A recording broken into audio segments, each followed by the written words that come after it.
Hey guys, welcome to the Not Bad Better podcast. We're your hosts, Luke and Luke. On this podcast, we interview people much smarter than us and ask questions about how they've created a life that they love. Follow along with us weekly as we learn about strategies that we can use to improve our own lives. We hope this is beneficial. We aim for this to be applicable in your own life so that you can grow with us. Wow, what an intro. We're in a new place. We're in a new place, another environment with Dr. Wayne Geerling.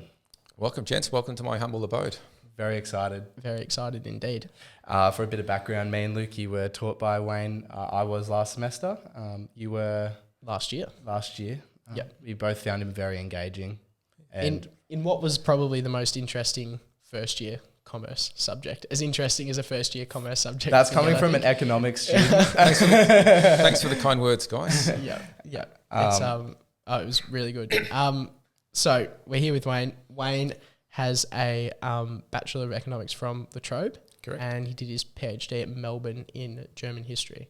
A little bit different from economics. A little bit different. I finished my BEc, then I did an honours year, and then I was at a point in my life where I wasn't sure whether I wanted to go further or not.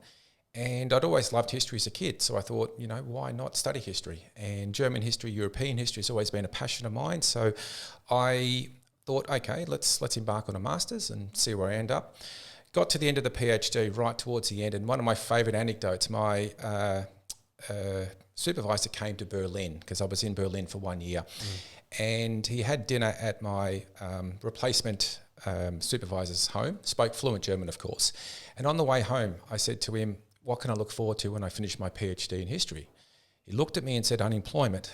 And I thought, I need another option in life. Economics, I might come back to you. So then I basically came back to economics, and the rest is history, pardon the pun. But life works in mysterious ways, guys. Yeah, it does. We're having a bit of a chat beforehand about doing what you love. And the people that listen to this show know that's what we're targeting. And for you, that's teaching and being good, very, very good at it. So I think that's what we're going to try and target today and get into. I guess probably my first question is, how do you make introduction to microeconomics, which is probably considered, or that's our experience with your teaching, considered to be something that is, for people that don't find it interesting, probably slightly one of the more boring subjects. How do you make that super, like what I found super interesting and really relevant? I mean, I think the perception of economics is, a dry, abstract, boring type of science or social science. And I think if you teach first year, it has to come from within. There's got to be passion and enthusiasm. If you don't care, if you don't make it interesting, why should the students care? So learning first year, whether it's microeconomics or chemistry or physics or law, irrespective, you've got to come with passion, and it's got to be based on student engagement, finding techniques, finding levers that motivate students to learn. So if you can't get the student engagement right, then the rest won't follow. So part of that involves relating to the audience. So with the millennials, they're interested in active learning, demonstrations, pop culture. So I put that into my teaching. So effectively what I do is teach in a manner which relates to my audience. And I think that's the template for any type of first year teaching. Yep. Well, that really does come through. I think I was in year 11 when I first heard about you from friends that were doing principles of microeconomics, and they were like, oh, if you do commerce at Monash, you're going to get Wayne for your first year. And it was always just like a landmark opportunity to get this exciting lecturer at the front who, just made something that maybe some people who were doing commerce because it was a commerce degree, not so much thinking about their life ahead, but just more so, this will get me somewhere at some point. They were saying, oh, this has really opened my eyes. I actually love economics now, including Luke, actually. You, after doing that subject, were like, I really like economics now. Yeah, it was definitely so I'm majoring in economics. I think you have a lot of power in first year, and you remember the best teachers and the worst teachers. So I can remember back to primary school, the very best and the very worst. Yeah. I don't remember a lot of things about primary school, but the best and worst stand out. Same in secondary school, same in university. And you have a lot of power in the first year. This is basically where you shape people's lives. So if you make a positive impression, then the discipline benefits. More people study economics and the department as a whole benefits from that. If you do a bad job, then obviously it works in reverse. And I mean, obviously my reputation precedes me, and that's okay. I mean, I don't mind that. I mean, I like the pressure, I like the big stage, and I like the fact that students remember my unit long after it finishes. I get people, I was at a bar a few months ago and a guy came up to me and said I changed his life. This was as a tutor at La Trobe in 2003. I had no idea who he was, to be honest. And I hadn't had enough beers anyway. I was still sober and I thought, wow. And he said, no, serious. I said, this is not the alcohol talking. And we talked for about 3 hours that night. It was weird. And I bought him a beer. I said, thank you. That was great. And that's the power you have as a lecturer, not really meeting people at bars and getting them to buy you drinks or whatever, but you shape people's lives and the choices they make about what units to follow, majors, minors, careers, all based on their experience in first year. So it's a privilege to teach first year. I've never taken it for granted. Yeah. That's awesome. We might talk about life shaping, and if you're happy to talk sort of a little bit about your story. We've touched on degrees that you've done in the past and getting into work that you do now and work that you're going to be doing soon. But maybe not the brief, but the outline of how you've got to where you are. And I think what's pushed you to be really, really interested in education and good education. Yep. Yeah. I mean, I followed a strange path. I mean, obviously we've already touched on the fact that I studied economics, then crossed over to history and then sort of came back. So I always thought that history was my wife, that I would make a career out of history, but I told the anecdote about what I could look forward to when I finished. That was unemployment. So economics, which became my mistress and has been a very successful mistress, by a very lucrative mistress. So, I mean, my heart's always been in history, and economics has always been something else that I loved and was good at, but I always felt I belonged in history, but there simply weren't the opportunities. So the message there is, whenever you study in life, you don't lose opportunities. You might move in a different direction to which you believe you're going to go, but you never waste opportunities. And because life works in mysterious ways, learning picked up along the way comes back at different points in life. So I thought when I left economics back many, many years ago that I wouldn't come back to it. And then I did, and I've made a successful career out of that. So teaching is all about passion and all about enthusiasm. Irrespective of what you teach, the template doesn't change. So whether you're teaching chemistry or law or physics or whatever, for me it's a vehicle for teaching. And economics I love doing, I'm good at, and I've made a lot of money out of that. But if circumstances had been different, could quite easily have stayed in history and been equally as successful, although obviously not well paid. Yeah, that's really interesting in terms of the vehicle for your passion. So I think you've got to want to teach in life. And I think if you learn the fundamentals of teaching, you can apply that to kindergarten or elementary school or secondary school, TAFE, university, whatever, training courses, that the fundamentals of teaching don't change. And that you've got to love teaching. You've got to love the interaction with students. Yep. And if you do that, then it's a matter of just finding the right unit or course for you. Yeah. Well, to drag that into another question, I was wondering actually, because you're so engaging, and I remember one class I turned up to, you were talking about how you were playing chess with a student beforehand. It made me wonder, you obviously do like to build on those interpersonal relationships as well. What made you choose the academic path in universities rather than going down teaching in a high school or a more one-on-one environment? It's funny you asked that, and to the audience listening here, that question was not pre-rehearsed, but I will tell you a very, very funny anecdote. Yeah.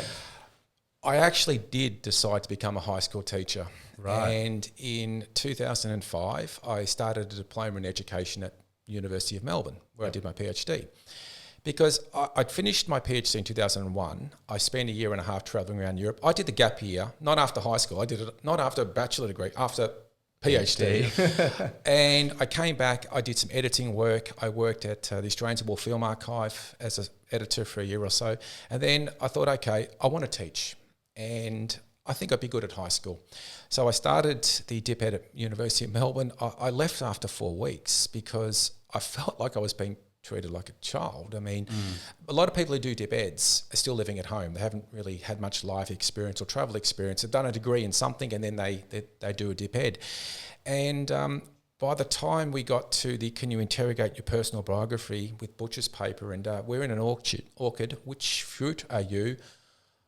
I was reaching for the exit right there, I thought. I didn't get into a dip ed for that. I mean, I wanted to really be in a classroom, not interrogating personal biographies with butcher's paper.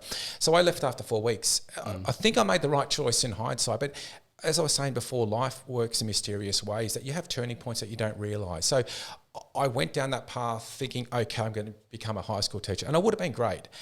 And when it comes to like classroom behaviour, I want to get into the classroom and learn about it, not study 15 theories of classroom behaviour in an abstract setting. So I guess the problem for me is that I felt like I'd already had a bit of teaching experience and I wanted to be in the classroom in front of students, not going through all the theoretical stuff. So I left after a month and did a bit of TA work for a semester or two. And then I got a 6-week contract at La Trobe University to teach a summer school. Then I got a semester contract. Then I got another semester contract, probably technically unemployed between those semesters. Then I got a year contract. And then in 2008, I got a full year contract. And then later that year, they gave me tenure. So I went from 6-week contract to tenure in 2 years, purely from being just great at teaching, loving being in front of the classroom. So for me, life could have turned out differently. If I'd enjoyed the dip ed experience at Melbourne Uni, then you'd be probably interviewing maybe a principal of a high school by now, although probably with the hairstyle and fashion would have had to change that. But as I said, life could have turned out completely differently. Yeah. I think people in a classroom or in a lecture theatre can pick a disingenuous teacher within 10 seconds. I feel if someone's there and doesn't actually want to be teaching what they're teaching, they can pick that. I remember in high school, I went from year 11 maths with a teacher who retired at the end of my year 11. I got to year 12 and the teaching experience was not... The year 11 teacher loved teaching maths and the year 12 teacher was there because she was good at maths, but didn't love teaching it. And you could, like the classroom, there was 8 of us in this classroom, it just changed in year 12. And I think sitting, for me, it was at home in first year watching your lectures. It's like, this person actually wants to teach me this. I think that's, I'm not sure if we'll probably elaborate on this, but do you feel like that is your, maybe a superpower or unfair advantage? Look, students can definitely tell whether you're going through the motions or not. Not always, but when I start a class at the start of each semester, occasionally I'll say to students, listen, first impressions don't matter, okay?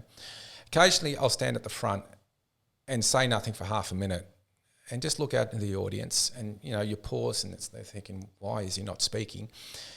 And I'm just looking out into their direction. And then I'll say something like, I know what you're probably thinking, who the hell's this guy down the front here? Looks like some random guy who's walked in, right?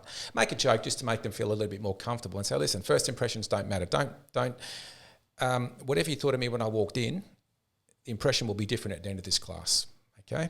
This will be fantastic class. It'll be fun. It'll be engaging. For most of you, it'll be one of the most memorable classes that you have. And the students know, they can see that there's passion there. We all have faults. I've got plenty. I'm passionate and I'm honest. And students know that I never take them for granted. I care about them. I want them to succeed. I want them to learn. I want them to become better citizens. And I want them to get value for money out of their education. And I've always prided myself on, I'm unorthodox, but I'm certainly passionate. My heart is in the right spot. Yeah, absolutely. I think that's something that probably in a diploma of education isn't the thing that you're getting in the first 4 weeks. I mean, but to be fair to the organisers of the course, most of the people doing that have just finished undergrad, still living at home, probably don't have a lot of life experience, and they don't have any teaching experience. So they need to learn the theory before they can get into a classroom. Yeah. I was at the opposite end of the spectrum. I'd already been a tutor for about 5 or 6 different units. I had a lot of teaching experience. I just wanted to be in the classroom. I mean, obviously I thought I knew enough about the theory to start, but I just wanted to be out in front of the students. So it's tough because people who haven't had any teaching experience need a little bit of theory before they go in. But for me, it's like swimming. How do you learn about swimming? By reading a book, by watching a TV show, or swimming? Yeah. I think you learn more by swimming. So I like swimming, although I don't like swimming, but that's the analogy I use for teaching. Yeah, you get the point. Yeah. Yeah. Awesome. Let's bring it back a bit, I reckon. Maybe back to your story. where you come from and what led you to university before that point. Where'd you grow up? Okay, so born in Croydon, spent most of my early childhood in Paran. Paran was not the hipster place it is now. Mum and Dad split when I was young. Mum raised 4 young kids, so myself and 3 sisters. Housing commission flats, so Paran certainly wasn't like it is now. Chapel Street was just a street back those days. Didn't have all the nightclubs and all the other stuff. Moved to Bundoora when I was 11 and did high school up there. And then I wasn't sure what to study at university. I loved economics because I had a high school teacher, Jane Alexander. I love Jane. When I say love, in a platonic sense, she was amazing. She was a really lovely teacher, and she got me interested in economics. So I thought that's an option, but I wanted to do law. Unfortunately, my VCE score, I think you guys have ATAR now, we had VCE score at that time, wasn't high enough. So my first preference was law at Melbourne. Didn't get in. I think economics was 5 or 6, so that was the VCE score that matched. So I did economics as a result of that. So, but I was the first person in my family to go to university. Very sort of blue collar working class background. So but again it was strange. I wanted to do law, didn't get into it, and got into economics almost by mistake. Well, not really mistake, but it was a lower preference, right? So throughout my life, there's been weird turning points. So I did the BEc at La Trobe, then an honours year, but didn't really feel engaged in economics. And when I did history, I found that there was a weird teacher who taught me my first ever history unit, Bill Murray. Not the actor, but Bill Murray was this crazy Scottish guy with weird grey hair, curly hair, completely nuts, absolute nuts, but passionate, emotional. He would talk about the French Revolution and cry when he was reading the Declaration of Rights of Man, like literally cry. I'm thinking, Bill, what? And he talked about soccer. I love soccer. So he was a great guy. He was passionate. There was a lot wrong about his teaching. He spoke too fast. He didn't follow notes. He was all over the place. But he was passionate. And that was the first time at university I thought, wow. And it was, for me, it was a lightning rod moment. Even though Bill had a very eclectic style, for me it resonated because of the passion. And that was probably the first time I thought, I might actually do teaching. I'd never considered teaching before then. So again, exposure to a teacher who through passion and enthusiasm got me interested. And that's the start of most teaching careers. I didn't grow up, I'm not going to lie and say, I grew up thinking I was going to be a teacher. No, I wanted to be a fireman. I'm glad I didn't become a fireman. It'd be a tough job, right? Yeah. So I had no interest in teaching before doing a history unit with Bill Murray. And then I thought, wow. So I did history and then the PhD followed from that. And I ended up doing something I loved. Growing up, like most young men or boys at that age, I loved history. I liked the World War II docos. Boys like war. I don't know why, but we love war. For me, it was just an adventure, right? Yeah. And then I watched a lot of those docos on telly, just sort of the modern European history stuff. And I thought, well, it's just something I read, right? Or something I watch on telly. But I loved it. And I thought, why don't I do a PhD in that? So I kept going. And I had no natural ability as a researcher or as an historian. I had no proper training. I didn't do a Bachelor of Arts, then an honours year, then a Master's. I did 1 year of history and then I got thrown into honours, completely unprepared. And I learned the art of becoming a historian along the way, but I didn't have proper training. The one thing I had going for me was passion. That was it. It was like Fight Club. The rules are the same rules, 1, 2, 3. Passion, passion, passion. No natural ability, just passion. And throughout the experience, I learned along the way. And then by the time I finished that, I thought, wow, I want to become a teacher. We know what happened with the wife and the mistress when we got to the end of Berlin, of course. So then I moved back to economics because I thought it was more viable as an opportunity. Then went, okay, let's go to high school. Obviously left after a month. Then went back into economics. So it's been a weird series of moves throughout my time. Yeah, 100%. Yeah. But I'm doing what I love. Yeah. I can't think of a career that would give me more satisfaction. I work with colleagues who publish in top journals and, they get cited by A, B, C, D. Okay, so research obviously plays an important role in society. They're pushing the theoretical boundaries of what we know. But I've taught 40,000 people in my career across 4 universities in 2 countries. I've had tremendous impact in society. That gives me great pleasure. When people recognise me 10, 15 years after I teach, you guys contacted me out of the blue for the same reason, that my teaching resonates with people. You make a genuine impact on on society, on the people you become, the majors, minors you choose, the careers that you take, lifestyle choices as well. People contact me 5-10 years after I teach them to say, listen, Wayne, I want to go into this new career. What's your advice? And for me, that's the greatest satisfaction in teaching, and that you have a genuine impact in people's lives. You're not commodities to me. You're not consumers or customers. You're humans. And I love the fact that, people I have taught, reach out throughout life. I caught up for dinner with a student I taught in 2001 a couple of weeks ago. He probably should have paid for the dinner, but he didn't. He owns an immigration law firm now. I mean, a lot of people I've taught have done great things in life, and there's no greater satisfaction than that. It's like being a grandfather in some respects, right? Looking back and seeing your kids grow up and then have kids. It's awesome. Yeah. That is awesome. I promise you I was going to freestyle today, guys. There's no And notes. Camera, look, there's no notes. It's all just, Yeah. that's the way I teach anyway, right? That's awesome. And Luke and I have this, I think we sent questions to, or we didn't send questions to someone. Okay. And Luke said, I don't want to send questions. Oh, it was your dad when we interviewed him, actually. I said, should we send something to him? He goes, nah, I just want to chat with Dad. And I think it's the same thing. We just kind of want to sit down and chat. Yeah, I mean, I think as an academic, it's useful to have questions only so I have an idea of what territory you're going to go into. But the best stories in life come naturally. Yeah. Okay. If you've got to spend too much time thinking about them or constructing, I better take out the the and whatever, that's not right. Yeah, no. You got to freestyle. It's got to come naturally. That's right. And I'm comfortable with my stories anyway. So Yeah. I think when you sort of said that I couldn't think about doing something that I would, like there's nothing I would want to do more than this. I think you're in a very, very small minority of people when you say that. Yeah, I mean, work to live, live to work. Having something that you love in life makes it hard. Makes it easier, sorry. Teaching's tough because, if you're an elite researcher and you get a couple of top publications, you can ride off the back of that for a few years, right? You're a great teacher and you have a couple of bad semesters. You're out of form, kid. You're like, that the guy gets dropped from the football team, right? So you're only as good as your last semester. And I've taught 15 years and I've taught first semester, first year, every unit. Every university I've been at, every semester I've worked has been involving first year students. It's tough, you get tired after a while and you think, well, how do I keep the fire burning? And there's moments you get frustrated because of, bureaucracy or students, complaining about trivial things or, technology doesn't work. Maybe the roof collapses and you've got to move lecture venue or something like that. May have happened last semester. So there's always little frustrations. And it's hard to stay relevant because when you teach for so long, it's hard to stay in touch with the younger generation. And I'm not 18, so I don't pretend to be 18, but I've got to be able to relate to 18-year-olds when I teach, which means what are your learning preferences? What can I use to make your experience better? And it's tough. As I said, for a researcher, right, the validation is really from peers.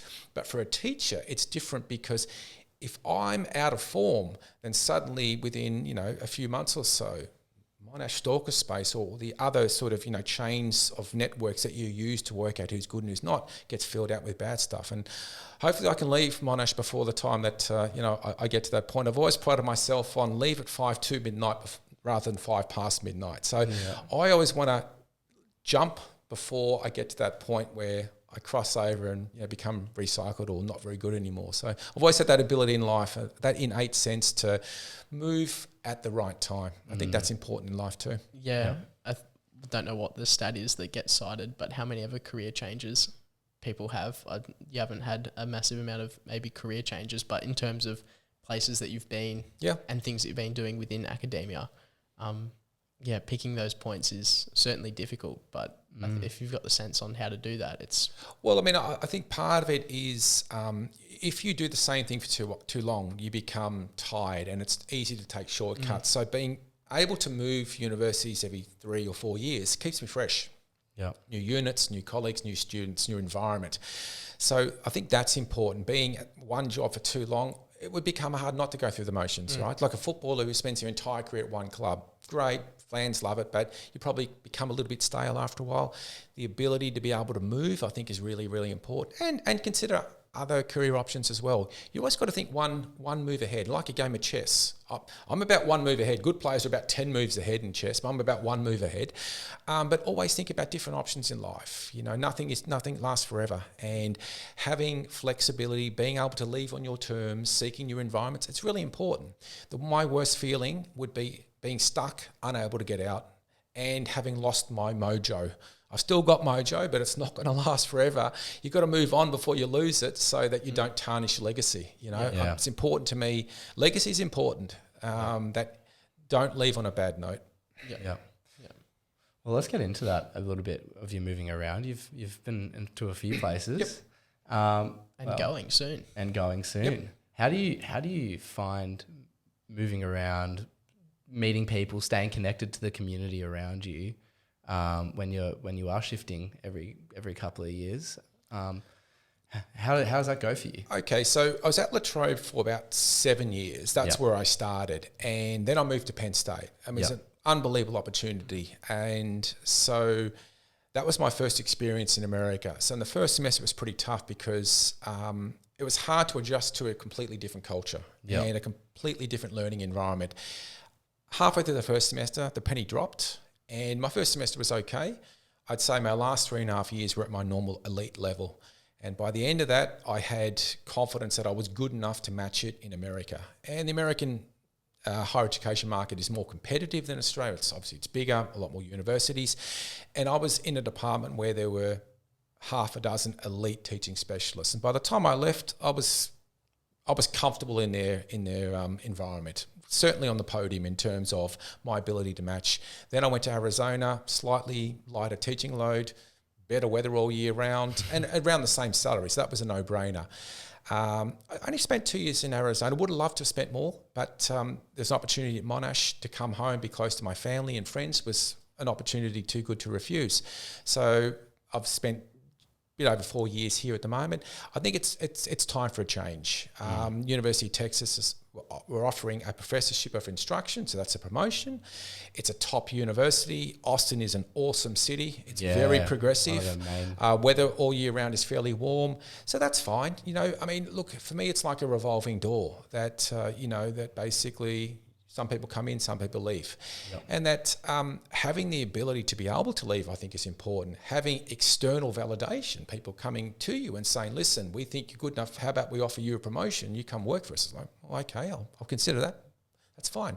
So I think the opportunity, the timing is right to leave now as well. I mean, obviously I want to leave on good terms at Monash and I'll do my best right until the very end. But this is an opportunity of a lifetime to become like an official professor at a top university.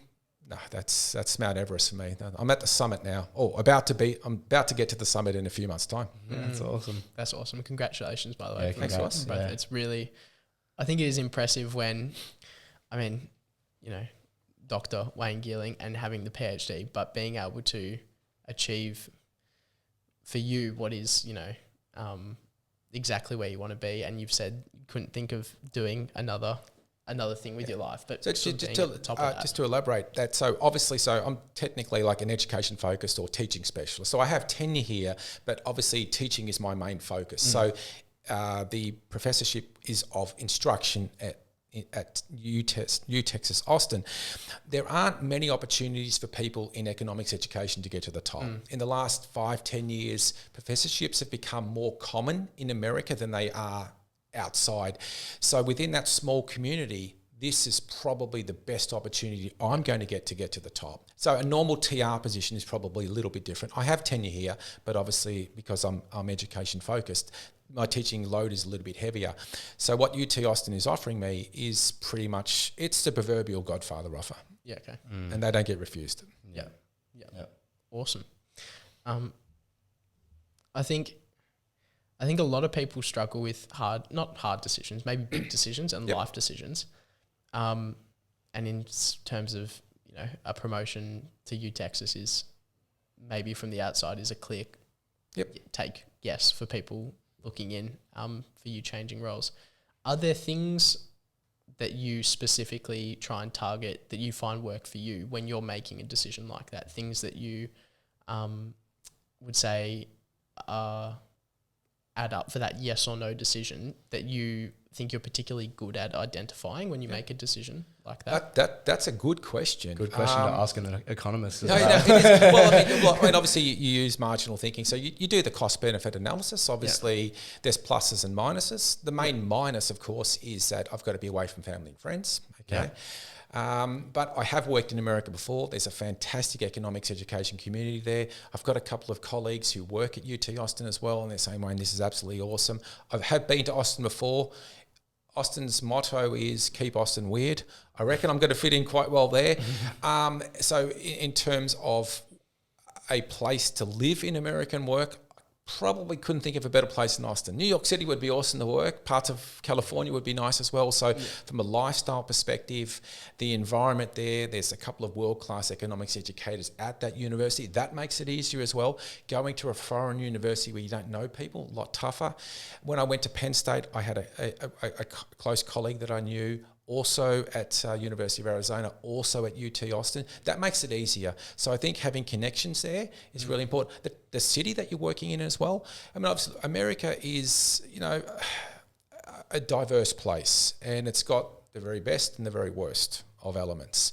The very best, though, is amazing. And if you live in the right place and have the right jobs, you're not really exposed to a lot of the negative things in America.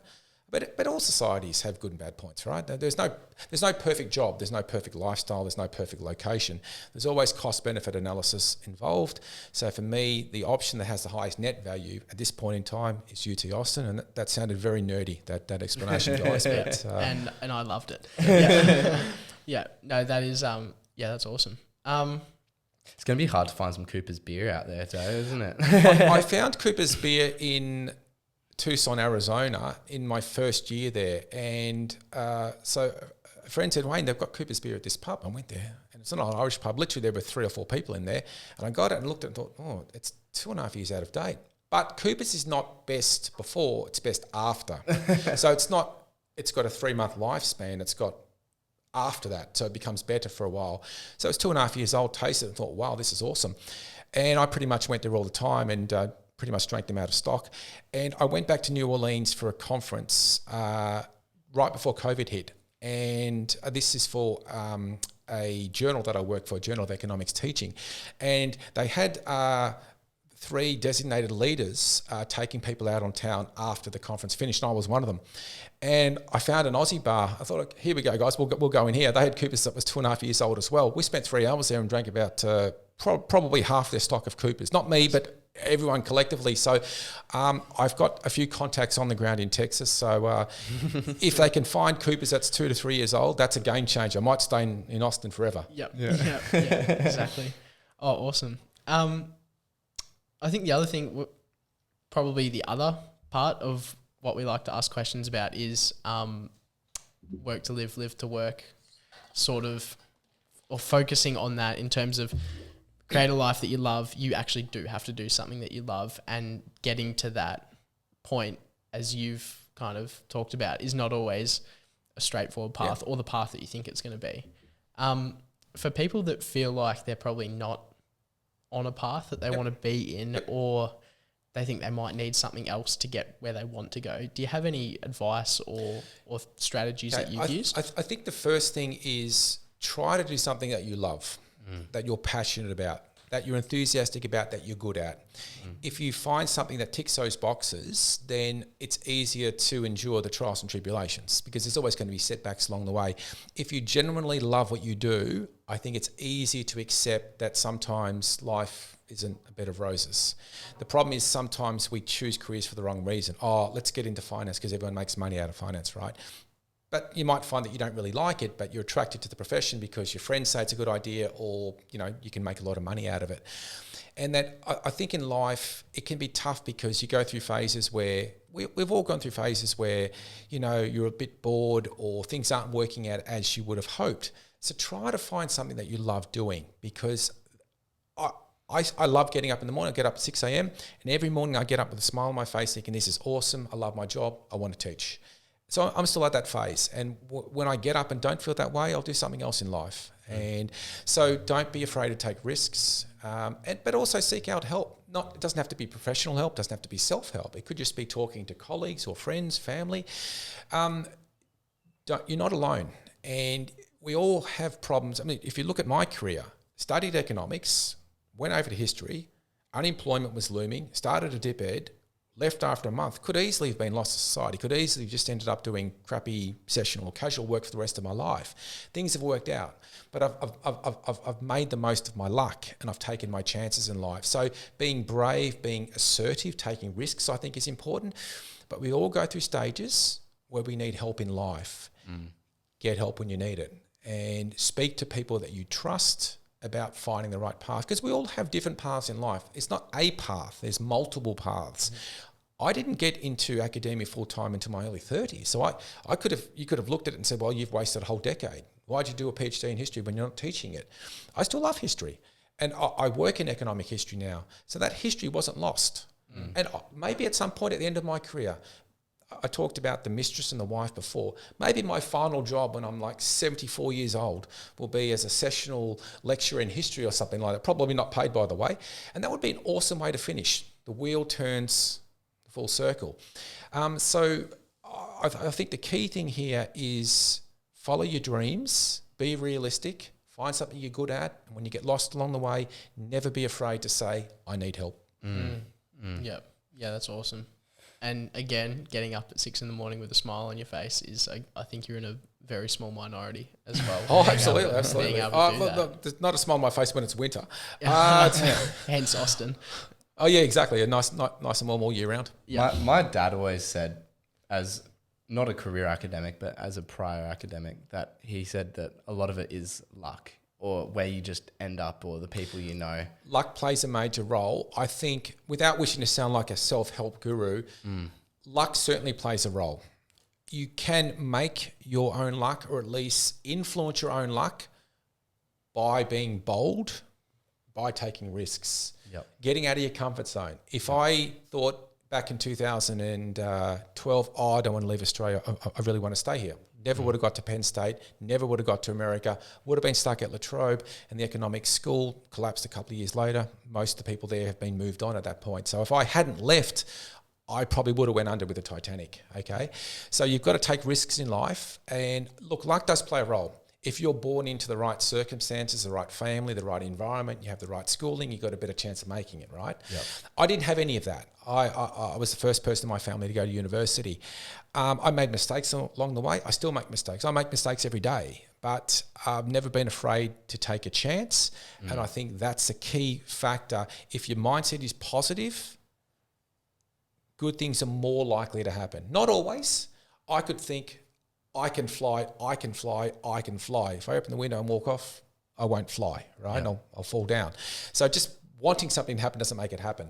But if you've got a positive mindset and you're realistic about your ambitions, good things are more likely to happen. Because the moment you think, I can't do it, and you become negative, well, you won't do it. Yeah.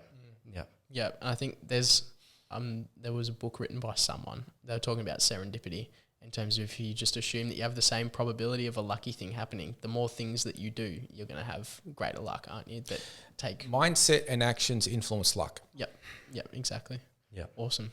I mean, I really appreciated the question on beer before. That was great. Seriously, I'm a massive beer connoisseur. And a Hawthorn Football Club as well. I remember. Sadly, So what I started doing the last year was basically have the welcome video. It's just 2 or 3 minutes of pure self-indulgence. I mean, let's be honest. At the start of the course, most academics or lecturers are probably going to be a bit self-indulgent anyway. So why not say, okay, here's a self-indulgent video. Then you upload it and the students can choose whether they want to watch it or not, right? But I think giving the students a bit of insight into you, and I don't talk about my teaching or research, and that's not important, to be honest. I'd rather say, well, okay, this is my favourite novel, this is my favourite film, Hawthorn, beer, blah, blah, blah. And then students can decide, okay, whether they like that person or not. Occasionally I got an email saying, oh, Wayne, I also love Dostoevsky, or I love chess, so let's play, or also a Hawthorn supporter. What do you think our chances are this year? And that's great. I think part of that is about forming that connection with students. And when they can see that you're an average person, normal person, when I walk in there, I don't worry about the formal title.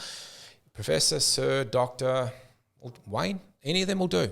Okay, I've never insisted on the titles and that kind of stuff. If students want to call me Wayne, that's fine, as long as they don't call me Wayne O. Or I've had that before. Wayne O. There's no O in Wayne, guys. Yep. It ends with an E, not an O. Occasionally get students taking a few liberties like that, but that's okay. Yep. But I think showing them you care, showing them that you're fallible is important as well.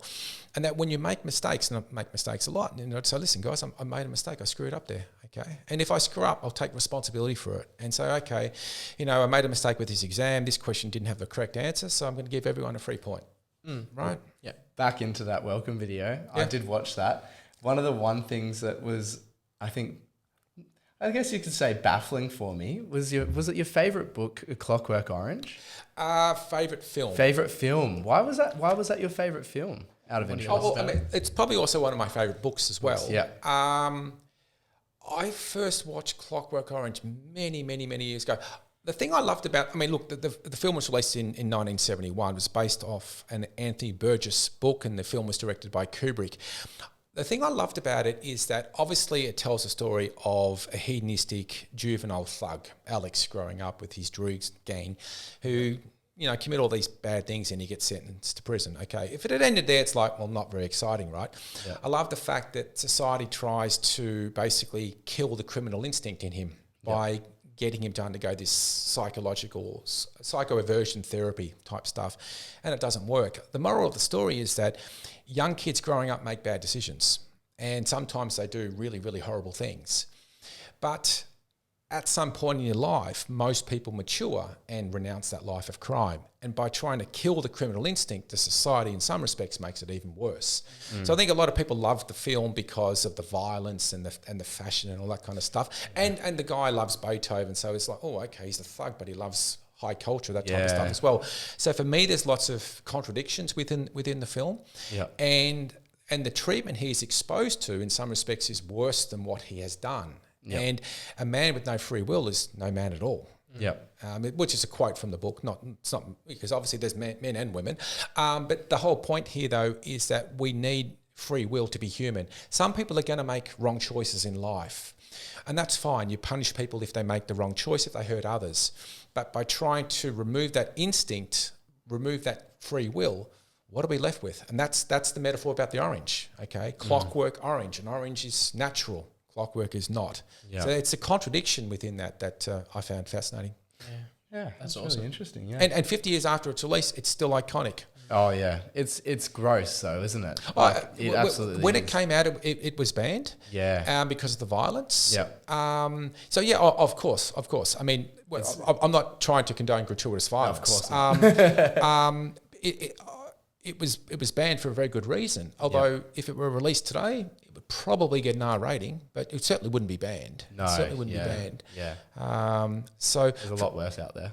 Of course, but there is a central theme throughout the book, and the movie and the book are very similar, but the movie doesn't have the final chapter in the book. Yeah. So the book has 21 chapters. And in the penultimate chapter, the society reverses the treatment. Okay, so by killing his criminal instinct, they kill the protagonist, Alex, his love for life, his love for music. So when he hears music, which in his youth would inspire him and motivate him and also impel him to commit heinous crimes, he has the instinct to kill himself, and he tries to kill himself in the penultimate chapter. The government is embarrassed by this, so then they reverse the treatment, okay? So at the end of the 20th chapter, Alex is technically back to normal. He no longer has this psychological aversion to the music that he loves. Now, that's where it ends with Kubrick, right? And the last word you hear is, I was cured all right. And you see these visions of the chariots up in heaven with Alex committing all the brutal stuff he did at the start. Now, the final chapter of the book takes place a few years later. Alex is married, he's got kids, and he's normal again, okay? Now, Kubrick took that out of the film to give a different impression, but the book ends on a positive note, that people are capable of redemption.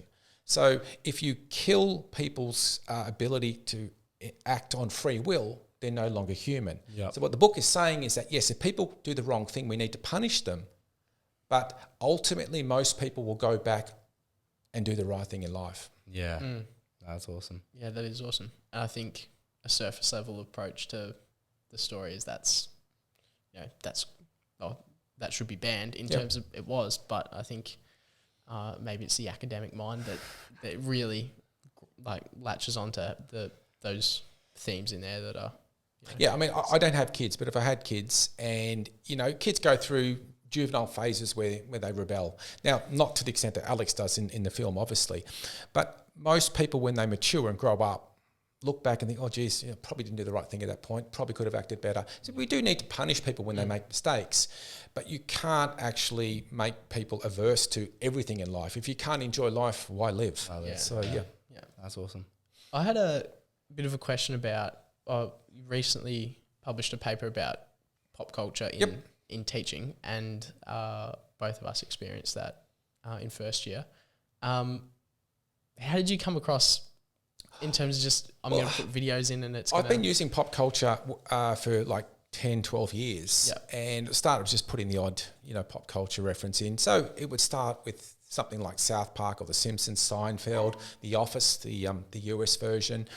And about 4 or 5 years ago, with a few colleagues that I'd met in the States, we thought, why don't we use foreign language pop culture as well? Why is it all English? It was easy for us to use English, right? Because there are websites set up for, the shows I described earlier, particularly Simpsons, Seinfeld, The Office.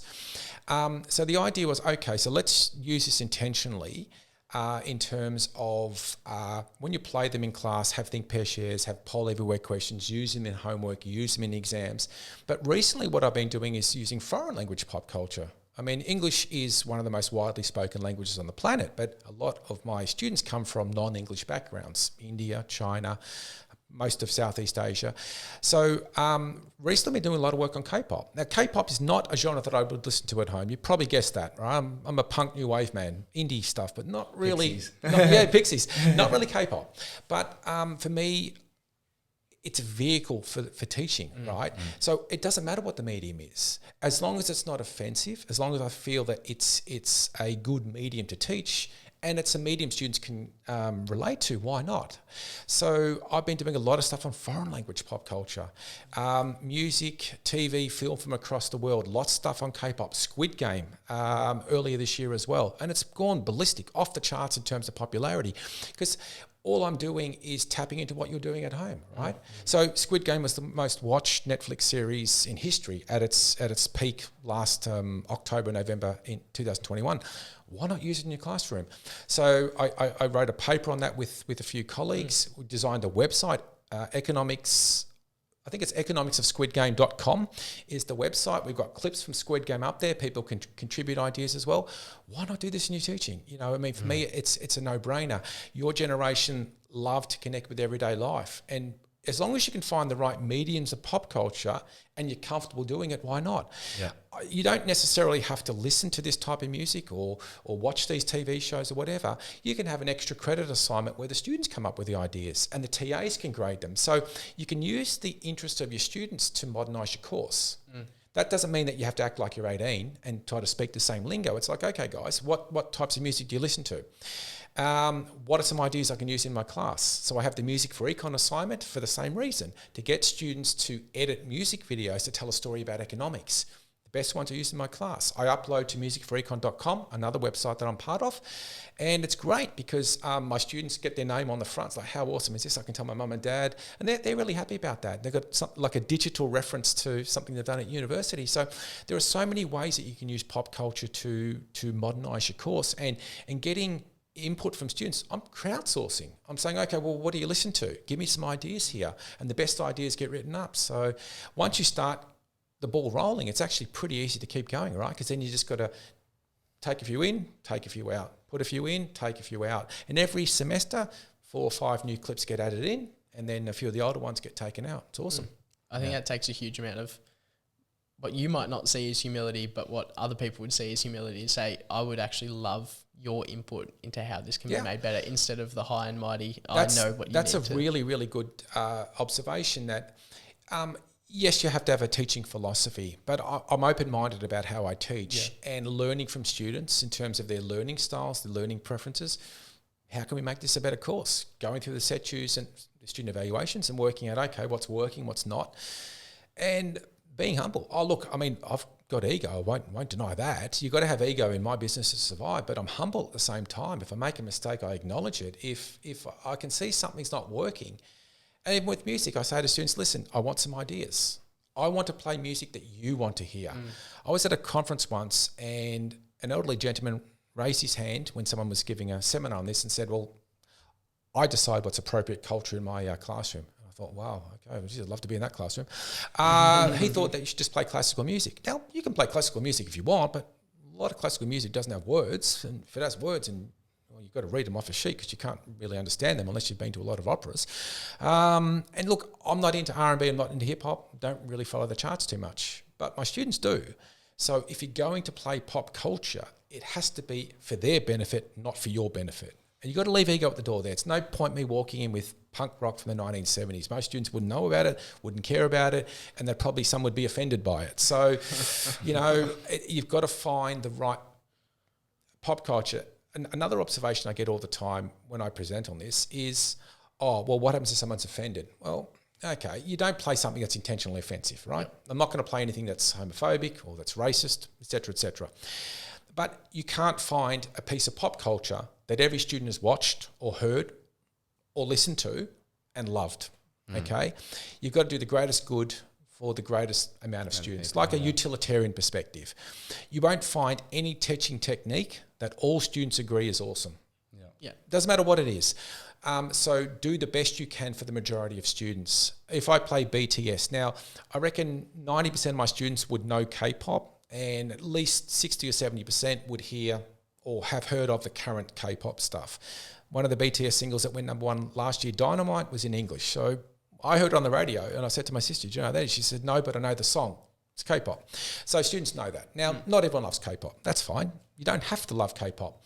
But if you can see that it relates to an economic concept and it's got a really good flashy video, why wouldn't you listen to it? Why wouldn't you play it in class? So that's my philosophy. It's not perfect, but I think the overwhelming majority of students appreciate it. Yeah.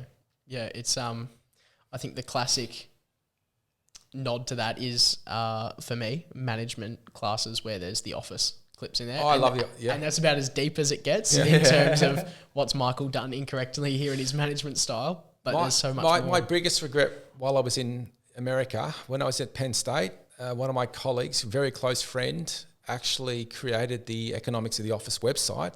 Oh, wow. I knew of the series at that point. I was playing 1 or 2 clips in my class, but I didn't know a lot about it. Everybody knows about Michael Scott. I could have actually bought in the World's Best Boss t-shirt today, but I didn't get involved in that project. And I know a couple of people who teach management here, and I always say, listen, The Office has got so many clips. But even though The Office is a parody of the workplace, so obviously it's about management, there's a lot of good economics in it as well. Yeah. And that good pop culture can cross the divide, that you can find pop culture that relates to different disciplines. The best clips, the best episodes, best TV series, typically can hit a lot of targets in terms of where you use them. If I were teaching management, it would be full of The Office.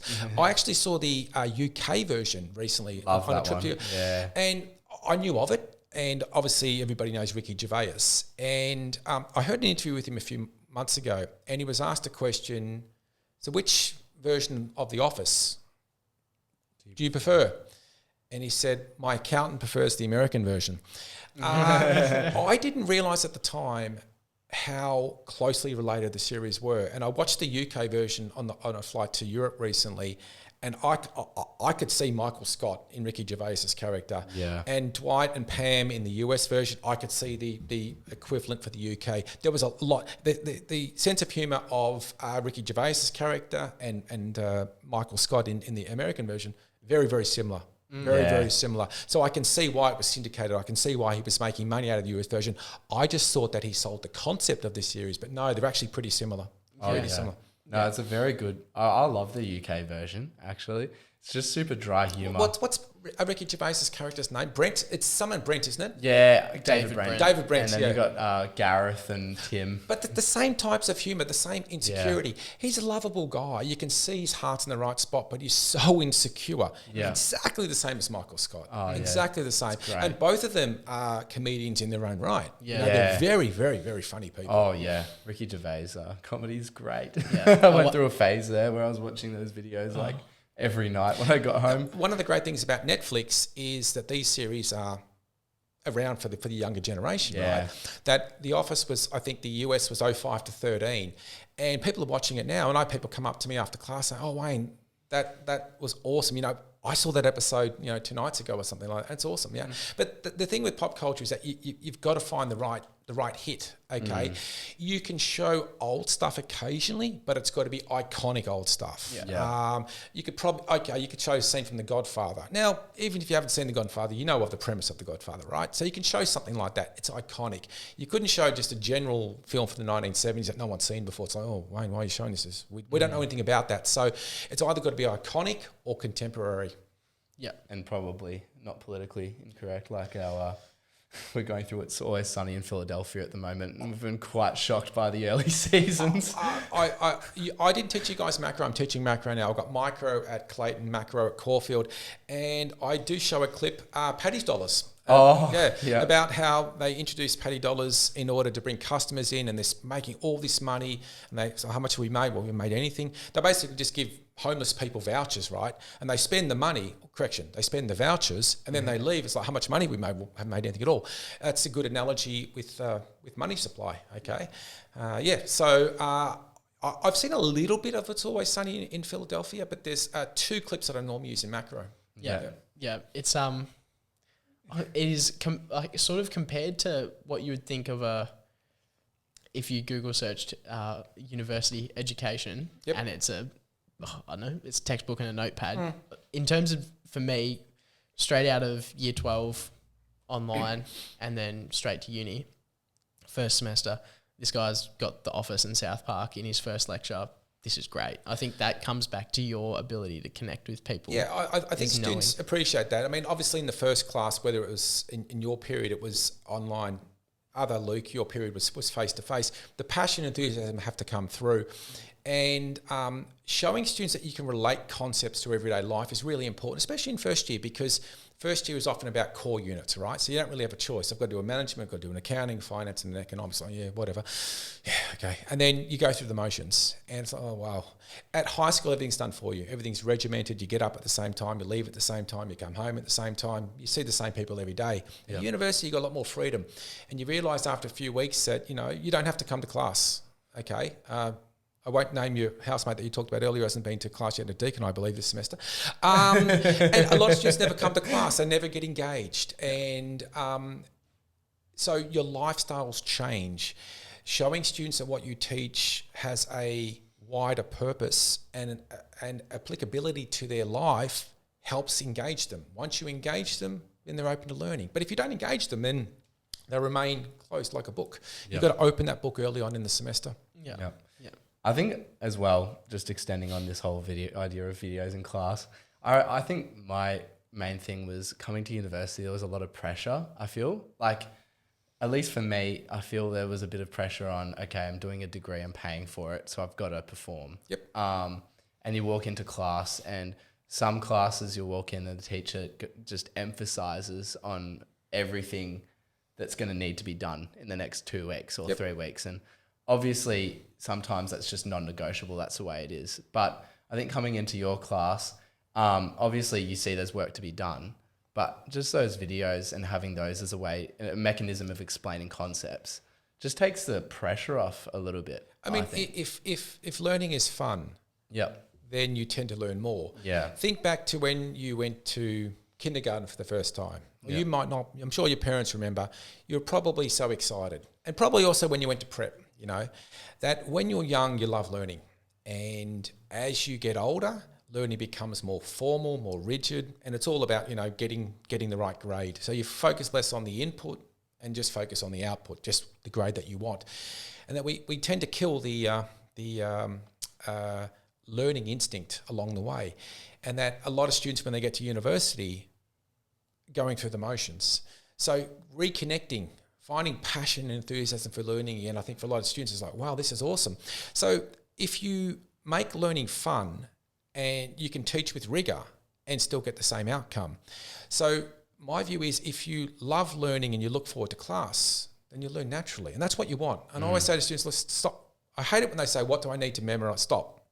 What do I need to learn for the exam? Not memorize.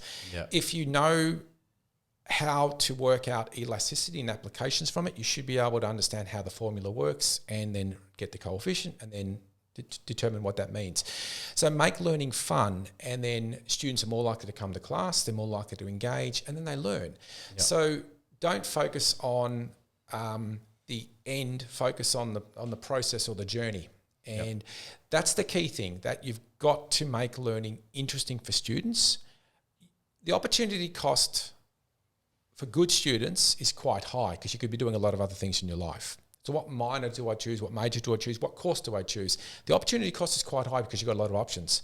So I'm competing with other lecturers and other disciplines for you to do more economics, okay? So you've got to make learning interesting and fun and relevant to students. If you do that, then they don't focus too much on that stuff, right? And you can still teach with the same rigor. The difference is if you're engaged, you want to learn.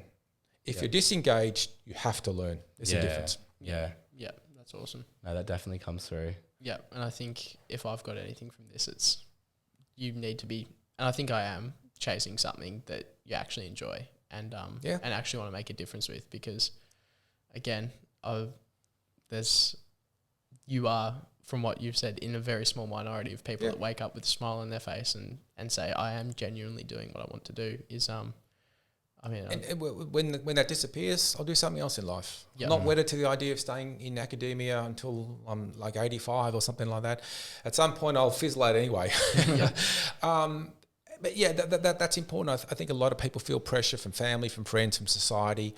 I've got this law degree. I've got to become a lawyer, a barrister, solicitor, whatever. There's all this pressure. Take a step back. And you never stop learning in life anyway. Sometimes it's formal, sometimes it's informal. And learning picked up along the way is never wasted, as my experience would indicate. If you'd said to me 30 years ago, what are you going to do in your career? I wouldn't have had economics teaching at the top of that list. Even though I was studying economics around that period, I didn't think I'd probably use it beyond a degree, but here I am. So life works in mysterious ways, but always follow your heart and follow what you're passionate about, because at least it makes, I think, the trials and tribulations more worthwhile along the way. Yeah. So when you aim for 40 minutes, get to 1 hour and you're going without thinking about it, I think the podcast has went well. Hopefully it films and records well. I think it's went as well as it could have went, guys. Yeah, that's awesome. I think it's something we love. Because you're looking at your watch, when you're bored, it's like, geez, I can't wait to get out of here. That was the first time I looked at my watch. Yeah. Something that you love. I think 100%. For me, connecting and just talking with people. And the other thing as well is that at different phases in your life, you're not sure of what you want. Okay, so when you're 5, you have a dream to become a fireman. When you enter high school, you might think, okay, I think I'll become a lawyer. At the end, you think, I might become an accountant. Things change along the way. Always be flexible. Always have an end goal in mind, but don't be afraid to take risks. And also, what you want in life will change. Yeah. And just move with that rather than remaining static or risk averse. And just let things happen naturally in life. Your brain is malleable, and I think 100%. And it's developing. Well, I think, what do the cognitive scientists say? I think for men it develops up to about 25. So your brain is still in formation mode at that period anyway. So there's nothing wrong with learning along the way and then doing different things. But also what makes you happy. A lot of students, I get annoyed. They say, well, I want to do a major. What should I do? My first question is always, what would you like to do? I don't really know. What are your interests? What are you passionate about? Do that. Because I always think, it's got to be an economics unit or an econometrics unit or whatever. What do you like doing? I like languages. Why not learn language? Will that be of use to me? Do you like languages? Yes. Why not? Your majors and minors don't have to be relevant to your study. Education should be a holistic perspective. So you can do an economics degree and do a minor in German or something like that. Why not? I mean, they don't have to naturally complement each other. I mean, you might work as an economist in Germany one day, maybe they do. But your majors and minors, your electives that you choose, if they're free choice, should be based on things you want to do. Because if you are studying something that you love, more likely to become engaged and do a better job. So I always start with the same. What do you want to do? Yeah. Because they're not expecting it. They're expecting me to say, I'll do third year this or fourth year that. No, it's what do you want to do? So there's no right or wrong answer in terms of where they end up, but follow your heart. I think I had, or maybe a little insight into that. I was thinking about a finance major instead of a management major because economics and finance would be good to have together. I did a finance unit and didn't love it and did okay, but didn't love it. And I sort of sat down with Dad to talk about it. He goes, what do you actually want to do? I said, Dad's a management consultant. So I've had a little bit of insight into it, but like help people work better or make businesses better and he goes, well, then why don't you just give management a crack and see if you like it? And you can always change advice. And you can always, if you're doing something that you want to do, you're right. If you're doing something you want to do, sit down and have a chat with someone.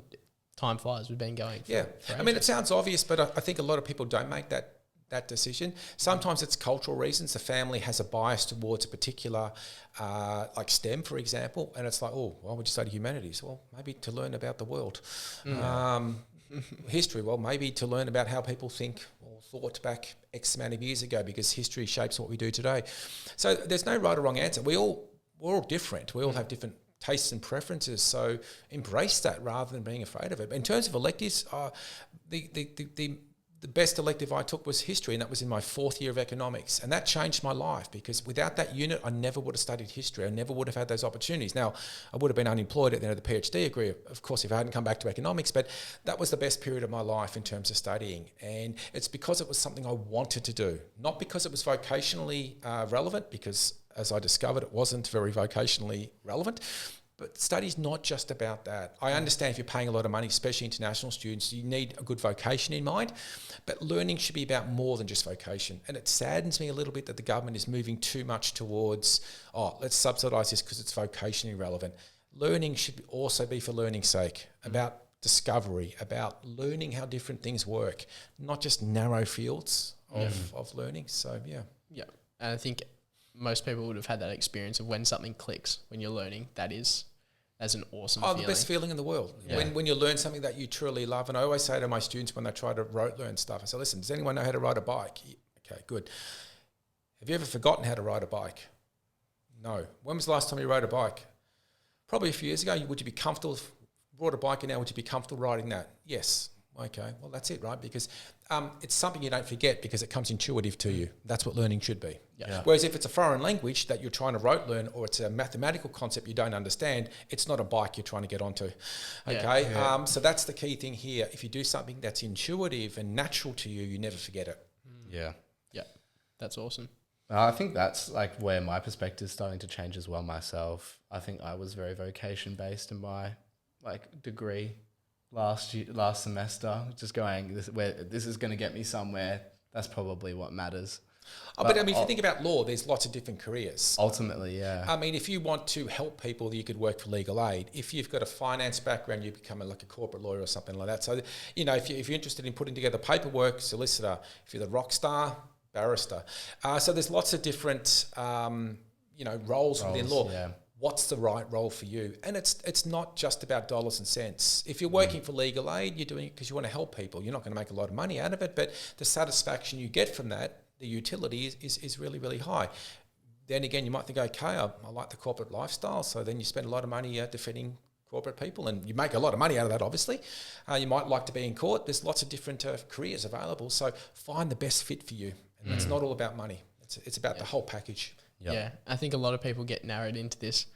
I'm doing an accounting degree. When I get out, I'm going to be doing accounting. And maybe it might be perpetuated by some misunderstanding of what jobs there actually are out there in the world. And then I think what I'm learning the further I get through a degree is there's actually so much stuff I can do when I get out the other side. 100%. And the worst thing that happens is I get out and I hate what I'm doing after 6 months, and I can go and work somewhere and figure it out. You can go and work somewhere and figure it out. You can take a gap year and say, okay, time to hit pause, travel, see a bit of the world. You can come back and do more study. There's a lot of other options. I mean, study is an ongoing process. You never stop learning in life. And if you've got the means to support yourself and then come back and do another degree, why not? I mean, it's not, when you finish your degree and you graduate, it's not an end point. It's not the beginning of the end. To paraphrase Winston Churchill, it's the end of the beginning. You've still got 50, 60 years of your life ahead of you. You can come back at any point to do more. And it's pretty common these days, right? I mean, when I did university, you didn't come back and do a master's. You worked undergrad, finished, graduated, worked, right? Now it's very common. You finish your undergrad and then you do a master's straight away. Especially among international students, it's incredibly common. They go from 4 years of study to another 2 before they enter the workforce. So you can come back at any time, and you can always explore different interests. You know, you might find that the management path's not for you. Yep. If you're smart, if you're well educated, and you've got the means to come back to university, there's a different career. Yep. Do you think people fall victim to planning a lot of the time in terms of planning? A lot of people would have the next 6 years planned when they come into a undergrad and then are thinking about a master's. It feels like for you there's been things that are really unplanned but in a good way. I mean, when I started my economics degree, I had no idea what I was doing at the end, literally no idea. In my first year, that were all Ds. Now, the grading system, a D wasn't a distinction when I was there. D was a D, literally just above 50. My first year at La Trobe, all Ds, 8 Ds, straight Ds, all 50s. I thought, wow. If any of those had been in the 40s, if I failed 2 or 3 units, probably would have dropped out because I didn't have any great desire to learn. I wasn't the most mature young man. And I look back now with some regret that I probably didn't take my study as seriously as I should have. So I was easily lost to society if any of those Ds had become an F, okay? I had no idea what I wanted to be. And I finished my degree and I still didn't know. So I did an honours year. And that's when I did my history elective in my 4th year of economics. For the first time at university, I thought, wow, light bulb moment. This is something that I love doing. I've always loved history, but I just didn't think it was useful. So when I started my degree, I had no idea. When I finished it, I decided on 6 more years of study. How's that for a professional student? I was 10 years at university, but I did economics, German and history. And so what you want at the start and where you end up at the end can be completely different paths. So don't be afraid to change track. I mean, we talk about sunk costs in economics. So don't look backwards, look forward. I mean, you get halfway through a degree, you've screwed it up, you realise you're not quantitative, therefore economics isn't for you. That's fine, do something else, okay? You still got time on your side. A lot of people think, well, I've spent this 2 years, I'll keep going, and do very badly. They're burnt out, they're not motivated, and then they finish the degree and they've got a horrible WAM, they've got a horrible GPA. It's been pretty much almost a waste of 4 years. Don't get to that point. If you realise you've made a mistake, don't be afraid to say, I need help. See a counsellor, like a university counsellor, you know, that type of stuff, family, friends. Students that you respect say, listen, I'm struggling here. What's the best path to take? But I think a lot of people ignore the sunk cost of their education and keep going. They've got to justify why they've done all that stuff. It's not a very smart move. And like what you were saying with management, if you discover along the way that it's the wrong major or minor for you, there's nothing wrong with taking a step backwards to take 2 steps forward in future. Yeah, and there's that insecurity as well in terms of thinking, you know, what are people going to think when I drop out? That as well, family, friends, societal pressure. And also, you know, you see students, students from your year group, and they're finished and there's a great career and you think, oh, that could have been me. It's like, you know, what about me, right? Try not to be envious or jealous of people for their success. It's very difficult not to. I think we're naturally wired to feel a little bit envious or jealous if I've screwed up my life and my friend who I've been, you know, with for 4 years, he's done all these awesome things. It could have been me, but it's not. It's not. And hating on them because you failed is not really the best way of dealing with it anyway, right? So try not to think about external pressure and look forwards, not backwards, and then take a different path, take a different choice in life. But whatever makes you happy. There's an example I used in my teaching. I'm not sure if I used it when I don't think I used it 2 years ago. I think I brought it maybe in last semester about opportunity costs in the first lecture. There's a guy who's become a surgeon, and he looks back at a time when he was in a band with a friend of his 20 years ago, and she's gone on to have a fairly successful music career, right? He's gone on to become a surgeon. Now, if I said to you, music career versus surgeon, most people would go, I'll take the surgeon, thanks, because that 400K per year is a pretty good source of income. You've probably got a fairly good career ahead of you. You can pick and choose when you work. And if, you know, when sportsmen need ACL operations straight away, okay, let's double that fee. Musicians, it's a bit more, you know, hand-to-mouth type stuff, you know. You could literally be living day to day, busking on the street. He looks back with regret that he didn't take that opportunity. Now, very few people would. They'd think, financially, I've made more money than she ever would have made, but he still looks back with regret. Okay, so it's not all about money in life. Okay, it's about happiness. So, provided you're comfortable with the income that you earn, follow your heart. Because if you want to be a musician rather than a surgeon, that's what you should be. Now, the risks are pretty obvious if you become a musician, obviously.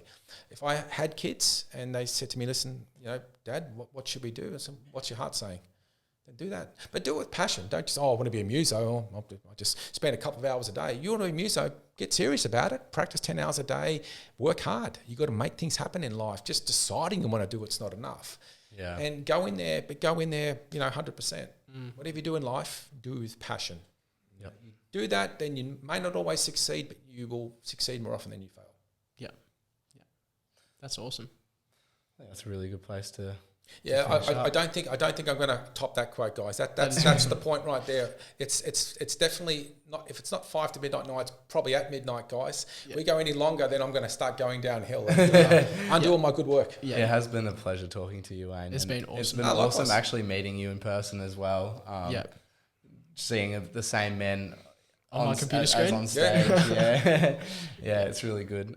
Just shows how genuine you are as a person. So I really appreciate this. Always have time for students. So, and when Luke, I'm not sure which Luke, because you got both. They're both Luke. Reached out straight away, 100%. Always willing to give time. Always willing to give back. I mean, I think that's important. That you show to students that it's not just about, well, okay, you took my course, so okay, bye bye. It's more than that, and that the connections you make along the way are important, and that if you need help with these things in future and you think I've got something useful to say, happy to step up free of charge, 100%. Awesome. Well, thank you so much for that. Yeah, where can people find you? Things that you need to plug and find you and whatnot. The thing is, when it comes to social media, I just use Wayne Geerling. You can see the photo straight away. It's got the devil spikes. So the photo's probably a little bit older than what it should be. But I love the photo so much I haven't bothered to change it. I won't tell you how old the photo is, but there's a few more wrinkles since that photo was taken. Facebook, LinkedIn, Twitter, Instagram, it'll just be Wayne Geerling. I think Instagram is maybe Wayne Geerling 1 because Wayne Geerling was taken. So any of those social media platforms, you'll reach me. There's a YouTube channel as well that I upload videos to occasionally. I've been a bit lazy recently. So you can definitely find me on all those. And if you just message me saying, hey, Wayne, former student, bang, accept. Occasionally you get random ones. Do I know this person? If I know there's a connection with someone I've taught, then we'll accept straight away. No problems at all. Yeah. Awesome. And also check out Music for Econ. Musicforecon.com is the Music for Econ site, and also economicsofsquidgame.com is the new Squid Game website as well. May as well give them a plug as well, guys. And all the best in America. Cheers. Thanks, guys, and stay in touch. I look forward to seeing this as well, hearing it too. Yeah, it'll be great. Awesome. Thank you, mate. Absolute pleasure. Thanks, guys. Cheers. Thanks for listening to the podcast this week. We hope you've learned something valuable. Follow along and connect with us on social media at Not Bad Better. We'd love it if you could leave a review on Apple Podcasts, either in the app or on their website if you don't have an iPhone. Have a great week. We'll see you next time.